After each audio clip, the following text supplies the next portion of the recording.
বই পড়ার পৃথিবীতে কোনো বিকল্প এখন পর্যন্ত তৈরি হয় নাই। 2025 সালে আজকে আমরা 4টা বইয়ের নাম বলবো। এই 4টা বই আপনার অন্তত 2বার করে পড়া উচিত, এবং 3টা ইন্টারন্যাশনাল বই, একটা বাংলাদেশি বইয়ের কথা বলবো। দেখেন, পৃথিবীতে অনেক কিছু রিপ্লেস হয়ে যাচ্ছে, তাই না? আপনি চ্যাটজিপিটি আসলো, আমরা এআইয়ের যে একটা বিপ্লব দেখতে পাচ্ছি, কিন্তু বই পড়ার কিন্তু কোনো রিপ্লেস নাই। বইটা আপনি অনলাইনে পড়েন আর অফলাইনে পড়েন, এই বই আপনাকে পড়তেই হবে আপনি যদি আপনার লাইফের একটা জায়গায় যাইতে চান, কারণ বই হলো সবসময় আমাদের নলেজকে বাড়ায়। সো আমার প্রথম যে বইয়ের রেকমেন্ডেশন সেটা হইলো রিচ ড্যাড পুর ড্যাড। এই বইটা আপনি বাংলায় পাবেন, ইংলিশেও পাবেন, কোনো সমস্যা নাই। এই বইটা লিখছেন হলো রবার্ট কিওসাকি। সো এই বইটা হইলো, এখানে মূলত ধনী বাবা টাকা পয়সা সম্পর্কে তার বাচ্চাদের কি শেখায়, এবং গরিব বাবা তার টাকা পয়সা সম্পর্কে তার বাচ্চাদের কি শেখায়। বাবা মা বলতে ফ্যামিলি। সো এখানে টাকা কিভাবে বানানো যায় এই ব্যাপারগুলো নিয়ে কথা বলা হয়েছে।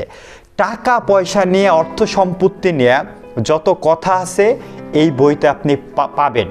শুধু কি তাই, এই বইটা আপনাকে টাকার বিষয়ে মানি ম্যানেজমেন্টের কিছু পয়েন্ট এত সুন্দর করে পিক করে দিয়ে আছে যে এটা আপনার জীবনে চলতে হলে জানতেই হবে কোনটা আসলে অ্যাসেট, মানি ম্যানেজমেন্ট কিভাবে করবে, আমার টাকাগুলা কিভাবে কাজ করে, এবং টাকা আমার জন্য কিভাবে কাজ করবে। আমি টাকার পিছনে ঘুরবো না, টাকা আমার পিছনে ঘুরবে। আমি এমনভাবে নিজেকে গড়ে তুলবো যাতে টাকা আমার জন্য কাজ করে। অধিকাংশ মানুষ, আমি ব্যক্তিগতভাবে, আমরা কি করি, আমরা প্রথম টাইমে যেটা করি, আমরা টাকার জন্য কাজ করি। বাট ব্যাপারটা তো একটা সময় এরকম হইলে চলবে না, তাহলে আমরা কাজ করবো না, টাকা পাবো না। একটা সময় এমন কিছু তৈরি করেন যেই জিনিসটা করলে আপনি দিন শেষে টাকা আপনার জন্য কাজ করবে। সো এই রিচ ড্যাড পুর ড্যাড, টাকার বিষয়ে যেহেতু এটা একটা গুরুত্বপূর্ণ বই, সো এই বইটা আপনার পড়া উচিত অন্তত 2বার করে। 2 নম্বর যে বইয়ের কথা বলবো, 0 to 1। এই বইটা লিখছেন পিটার থিল।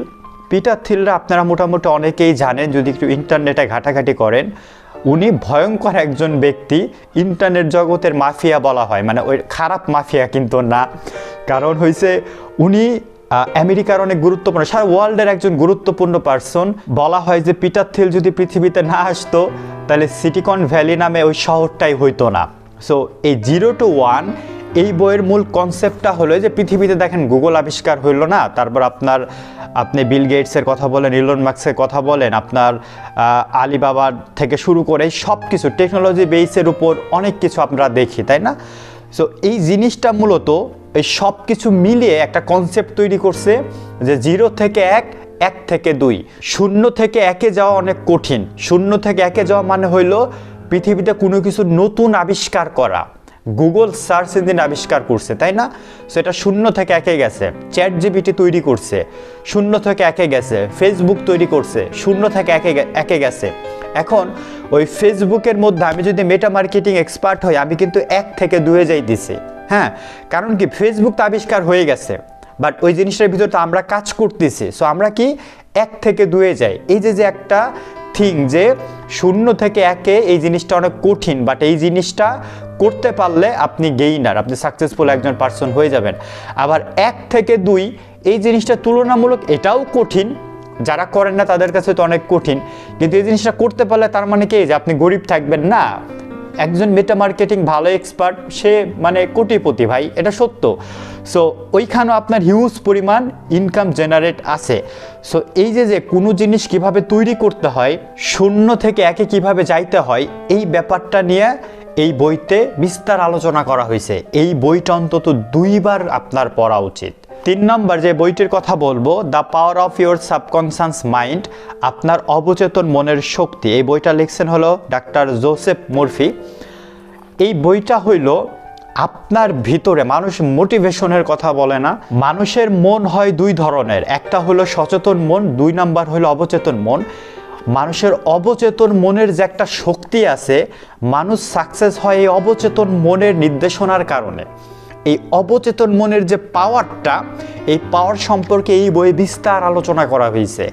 এই বইটা যদি আপনি পড়েন, আপনার ভিতরে এমন লেভেলের সেলফ ডেভেলপমেন্ট হবে, আপনি নিজের ডিসিশন আপনি নিজে মেক করতে পারবেন। মানে হলো আপনি আপনাকে নিয়ন্ত্রণ করতে পারবেন, তৃতীয় পক্ষ আপনাকে নিয়ন্ত্রণ করবে না। ধরেন এখন কেউ যদি এসে আমারে গালি দিল, গালি শোনার পর আমার মন খারাপ হলো, আমি কান্না করে দিলাম, তার মানে কি তৃতীয় পক্ষের কথাই আমি কান্না করে দিলাম, আমি কিন্তু আমারে নিয়ন্ত্রণ করতেছি না। তার মানে যে গালি দিছে আমি তার কথা কেন কান্না করব? তাহলে কি আমাকে সে নিয়ন্ত্রণ করলো?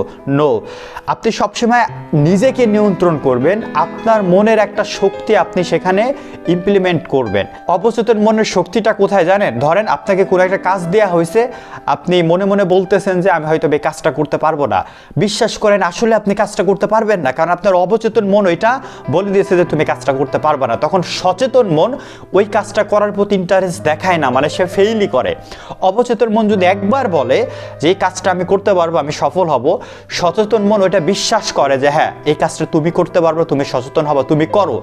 সো সচেতন মন অবচেতন মন ওই জিনিসটাকে কি সবসময় কমান্ড করতেছে যে তুমি এটা করতে পারবা নাকি পারবা না। এই ব্যাপারটা এই বইয়ে পুরোপুরিভাবে উল্লেখ করা হয়েছে, এটাও আপনার 2 বার পড়া উচিত। আমরা 3টি ইন্টারন্যাশনাল জনপ্রিয় বই দেখলাম, এখন আমরা বাংলাদেশে একটা বই দেখব। এই বইটা খুবই পছন্দ আমার, রোড টু সাকসেস। এই বইটা লিখছেন সত্যজিৎ চক্রবর্তী। এটা অসম্ভব ভালো একটা বই। অনেক মানুষ মোটিভেশন হারাই ফেলে। দেখেন মোটিভেশন নিয়ে অনেক কথাবার্তা আছে বাংলাদেশে। সো এই মোটিভেশন ব্যাপারটা কিন্তু থাকাটা অনেক জরুরি। আপনি কোনো কাজ করার প্রতি যদি মোটিভেট ফিল না করেন, ওই কাজটা কিন্তু আপনি করতে পারবেন না। সো মোটিভেট হওয়াটা অনেক জরুরি।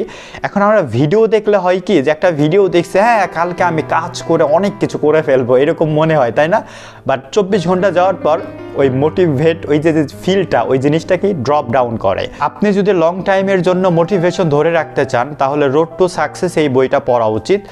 এই বইটা পড়লে আপনার ভিতরে সেলফ ডেভেলপমেন্ট হবে এবং আপনি এখানে ক্যারিয়ার বিষয়ক অনেক মোটিভেশনাল ব্যাপার স্যাপার এখানে আপনি এই বইতে পাবেন, যে মানুষ শূন্য থেকে কিভাবে সাকসেসফুল হয়েছে, এবং এখানে অনেক বিসিএস ক্যাডারও দেখলাম যে উদাহরণ দেওয়া হয়েছে। অ্যান্ড এটা খুবই ইম্পর্টেন্ট বই, যারা ক্যারিয়ারে সাকসেস হইতে চান তাদের জন্য এই বইটা খুবই ইম্পর্টেন্ট। হ্যাঁ, সো এই 4টা বই আপনার অ্যাটলিস্ট 2 বার করে পড়া উচিত।